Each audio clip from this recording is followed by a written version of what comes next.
commence et tout finit dans ce pardonne-leur que tu te pries. C'est là l'alpha et l'oméga, alors je me plonge dans tes bras, habillé de ta grâce. Elle est ma blanque quand tu m'embrasses. Oui, tout commence et tout finit quand mon offense tu amnisties.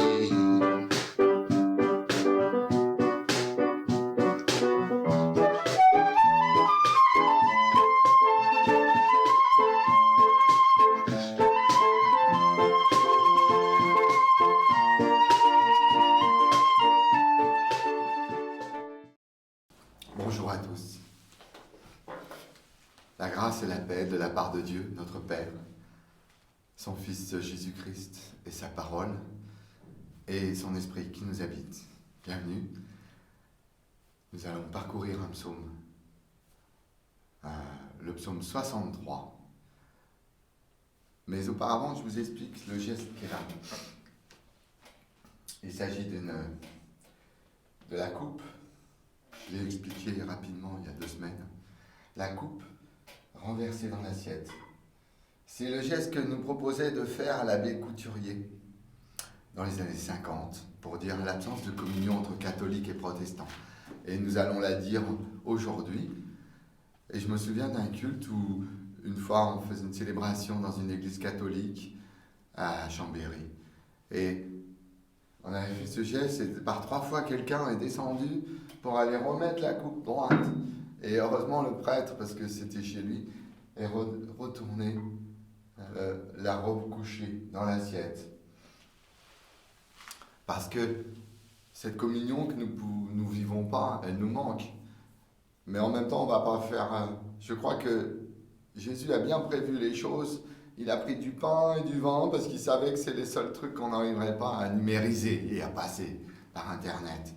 Donc il va falloir qu'on se retrouve avec des corps en cercle tous autour d'une assemblée. Mais pour l'instant, on va dire notre manque de communion, lucidement, en vérité. Et pour l'instant, nous écoutons ce psaume 63. Je te donne la parole, Élie. Psaume de David alors qu'il était dans le désert de Juda. Dieu, mon Dieu, c'est toi que je recherche. Tout en moi a soif de toi.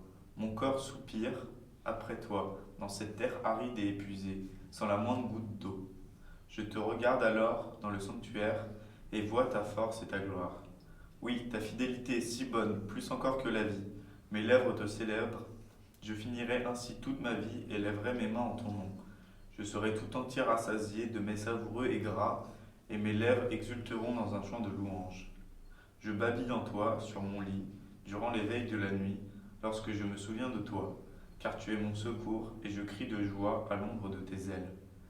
Tu me tiens de ta main droite, et je m'agrippe à toi. Quant à ceux qui veulent ma ruine, ils finiront dans les profondeurs de la terre.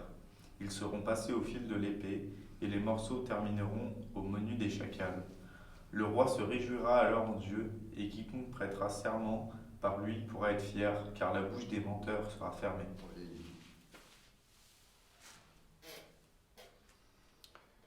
Ce psaume 63 fait référence à un verset dans la Bible.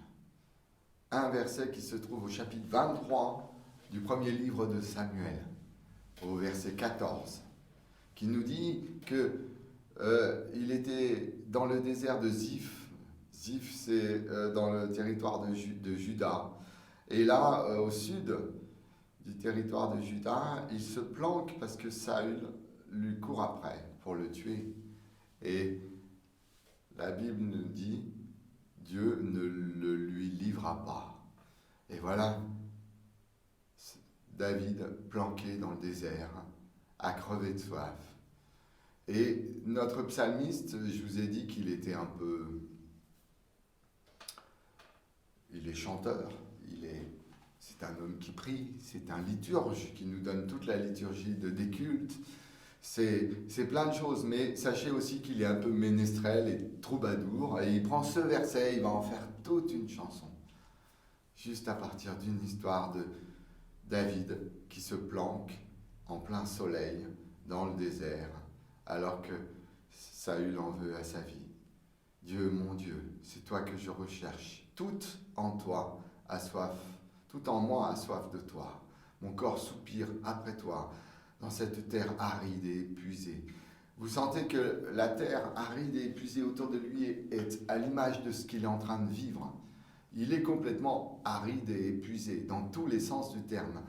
Il y a d'abord une insolation physique, où là on sent la chute de la tension artérielle, les vertiges qui viennent, les nausées. Vous voyez, tout ce qui se passe quand on se retrouve dans une insolation. Et en même temps, cet état physique traduit un état spirituel. Il est en chute de tension spirituelle. Et ce roi, David, et c'est pour ça que le psalmiste le prend, tout roi qu'il est, aujourd'hui on l'appellerait Saint David, tout roi qu'il est, il est proche de nous, il est proche de ce qu'on vit. Nous sommes des rois dans le désert. Hilaire de Poitiers, je vais vous parler de Hilaire de Poitiers. Il a vécu au IVe siècle, c'est la fin de l'Antiquité romaine. Il était évêque à Poitiers et il a commenté ce psaume. Il a fait beaucoup de choses. Il traverse tout le IVe siècle, Hilaire de Poitiers. Il s'est beaucoup battu contre l'arianisme. Et là, quand il commande ce psaume, il dit que David unit la soif de l'âme et celle du corps. Il n'y a pas d'équivoque, dit Hilaire. Il ne cherche pas à cacher son manque de foi. La première moitié du psaume, c'est un homme asséché à l'image du paysage qui l'entoure et qui dit sa détresse. La deuxième moitié du psaume, parce que le psaume ne nous laisse pas dans le désert, vous allez voir, elle dit la louange. Au cœur de sa détresse, il arrive à trouver les mots pour dire sa louange. Ta fidélité, ta bonté, Seigneur, est si bonne, plus bonne encore que ma vie. Il va placer sa louange au-dessus de sa vie. Avec ce mot qui est le mot d'un nouveau-né. En hébreu, c'est Aga. Vous voyez, ça traduit bien le nouveau-né qui parle dans son berceau. Aga, Aga, Aga. C'est-à-dire, Aga, ça veut dire émettre des sons inarticulés. Et là, c'est un mot qu'on peut facilement mémoriser comme verbe hébreu. Aga, que j'ai traduit du coup par babiller. Il babille. Je babille en toi sur mon lit durant les veilles de la nuit, lorsque je me souviens de toi. Il est dans le souvenir parce que pour l'instant, il est en manque. Mais dans ce souvenir, faites ceci en mémoire de moi. Dans ce souvenir, il arrive à ressusciter la foi qu'il anime dans la louange. Il place la louange au-dessus de sa propre vie. Ça m'a donné une chanson qui est un peu dure, mais le psaume termine dans la louange. Donc il va falloir que je me souvienne de terminer ma chanson dans la joie et l'espérance.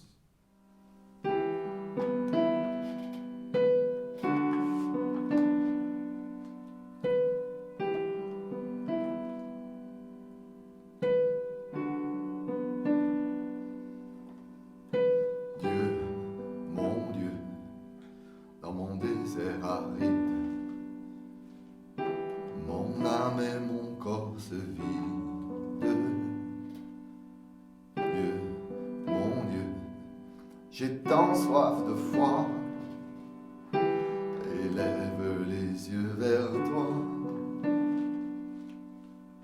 et tu abreuves ma prière dans ton sanctuaire, je vois ta gloire. Blotti à l'ombre de tes ailes, ta grâce m'appelle sans rien devoir.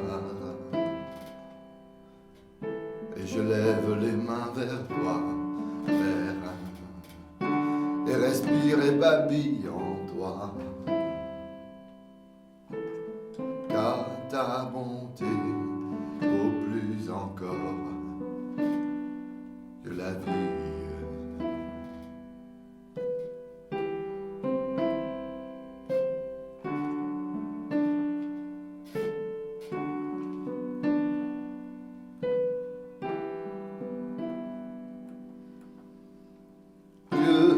Mon Dieu, dans mon désert aride, mon âme et mon corps se vident.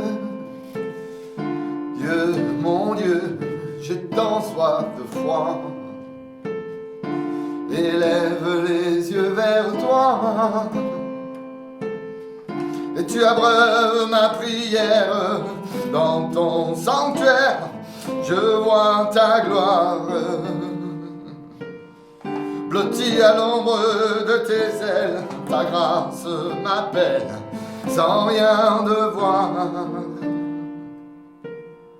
Et je lève les mains vers toi, Père, et respire et babille en toi. Car ta bonté vaut plus encore que la vie.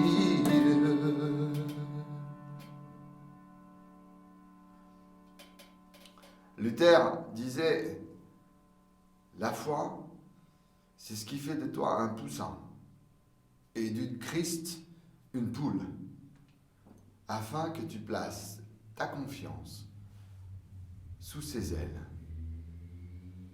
Et voyez comment notre psalmiste au verset 8 a trouvé la paix à l'ombre des ailes de Dieu, à l'ombre de tes ailes. Il a trouvé de l'ombre dans son désert pour avoir un peu de fraîcheur. Tu me tiens de ta main droite et je m'agrippe à toi. On sent là le geste d'un enfant qui tient la main de son parent pour marcher, traverser la rue. Et il va partir. Et ça termine dans la confiance. En fait, sa louange naît complètement, on va dire, ex nihilo. Il ne répond à aucune faveur de la part de Dieu. Dieu ne lui a rien donné. C'est juste une louange gratuite qui est la raison de sa vie. C'est une louange, quand je dis ex nihilo, c'est-à-dire que le psalmiste devient presque créateur de louanges, en répond à la création de Dieu, complice dans une même prière qui ne répond à rien. Et notre psaume se termine au verset 12 dans la joie, aussi bien du roi que nous sommes, que tu es, et de celle de Dieu. Le roi se réjouira alors en Dieu, et quiconque prêtera serment par lui pourra être fier, car la bouche des menteurs sera fermée. Une parole de vérité, d'amour. Il n'y a plus que de l'amour. Le roi se réjouira.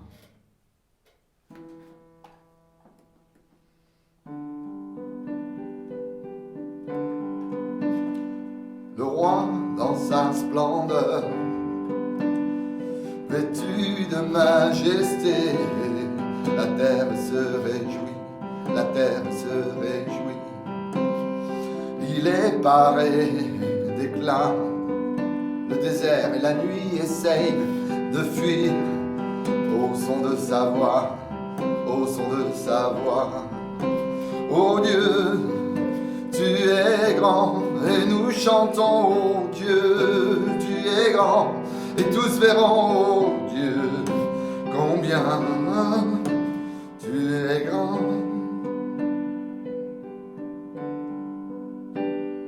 Le Seigneur vous bénit et vous garde. Le Seigneur fait resplendir sur vous sa lumière et vous accorde sa grâce. Le Seigneur tourne son visage vers vous et vous donne la paix. Bon week-end à tous. Tout finit et tout commence, ne dites plus pardonne-nous nos offenses, Dieu. Ne regarde pas à la dépense, alors confesse tes dépendances. Ça fait du bien la repentance, en confiance dans sa bienveillance.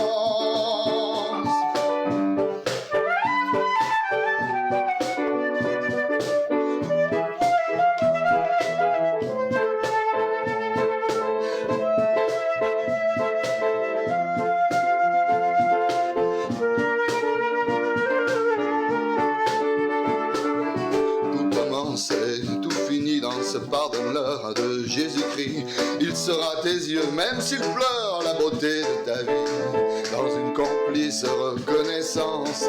C'est là une nouvelle naissance, oui, tout commence et tout finit dans ta clémence, en toi je vis.